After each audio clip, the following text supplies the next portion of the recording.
Today on Ridge Roamer, we're going to review the best of the bobbers to figure out which one's right for you.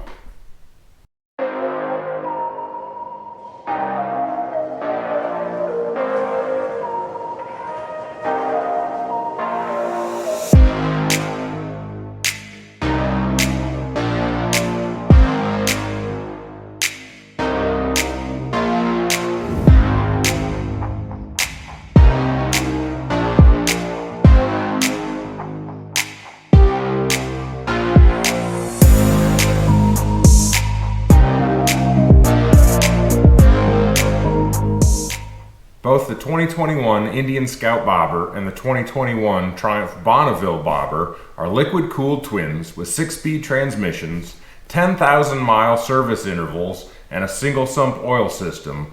But where do they differ and which one is best for you? Engine displacement on the Bonneville Bobber is at 1200 cc, where the Indian Scout Bobber is only 1133. But where does that power come out to? The Indian Scout Bobber is making 100 horsepower stock, and the Triumph Bonneville is at 77.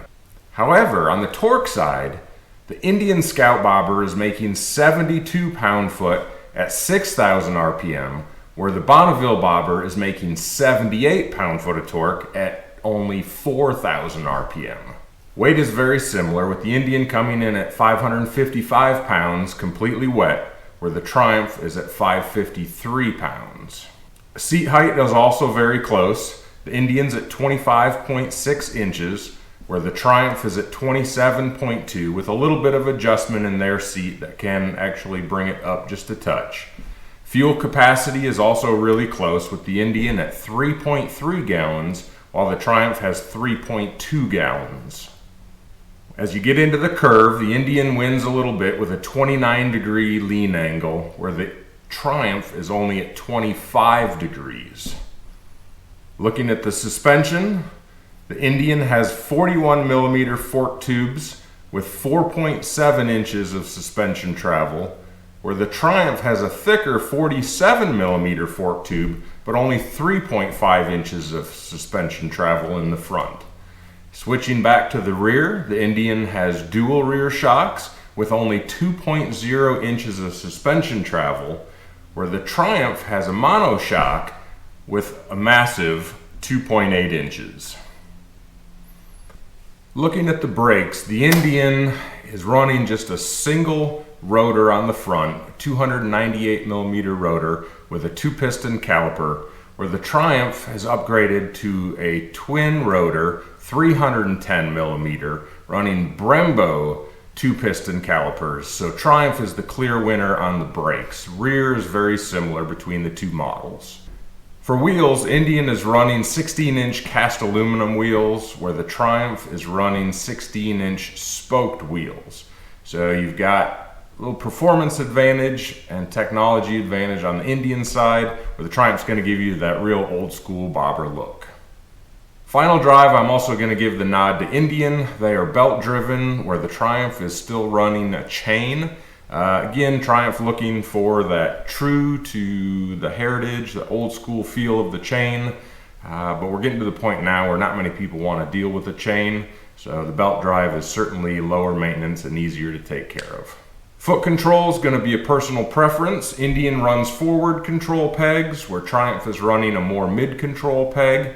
It's just a reach difference, not any way to determine an actual winner. When we start looking at the clutches, Triumph is going to win. Indian has just a standard clutch. Triumph has upgraded all of their clutches in their entire lineup, including the bobber, to have a slipper and torque assist clutch, which is just overall much better technology. Looking at frames, Indian runs a cast aluminum hybrid frame using the engine as a structural member, where the Triumph is still running a complete steel tube frame. The Indian does have capability to add a passenger seat, either with or without a backrest, really kind of more of a butt stop, not really actually a backrest, where the Triumph with their floating tractor seat has no capability to add any passenger accommodations. Looking at the headlight, Indian comes with a standard halogen headlight with an optional LED upgrade, where the Triumph is going to come standard with an LED headlight.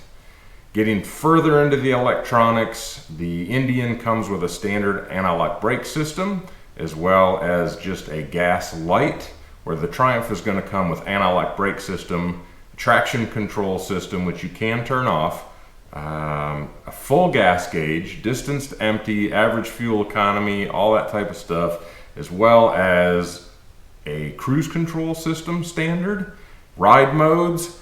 It's just a much more complete electronics package versus the more basic that you're going to see on the Indian Scout Bobber. Finally, when it comes to color, there are 5 options on the Indian Scout Bobber and just 3 on the Triumph, both of which honestly have very cool colors for this style bike. They overlap slightly, but you're going to have to look and see which color is most appealing to you. So overall, there are definitely points where the Indian wins, and there are definitely points where the Triumph wins. It's just going to come down to which is the style you prefer and which of the winning factors are most important to you on the Indian and the Triumph. Having ridden both quite a bit, I will say that they're both about the same amount of fun. They're both quick off the line. They both handle very well. It just comes down to some of those small items such as foot controls, passenger accommodations, electronics. What are your hot buttons and which one wins for you? Let me know in the comments below which one you choose. For me, it's really a draw. I have a hard time picking a favorite. I love aspects of both, and either one would be welcome in my garage.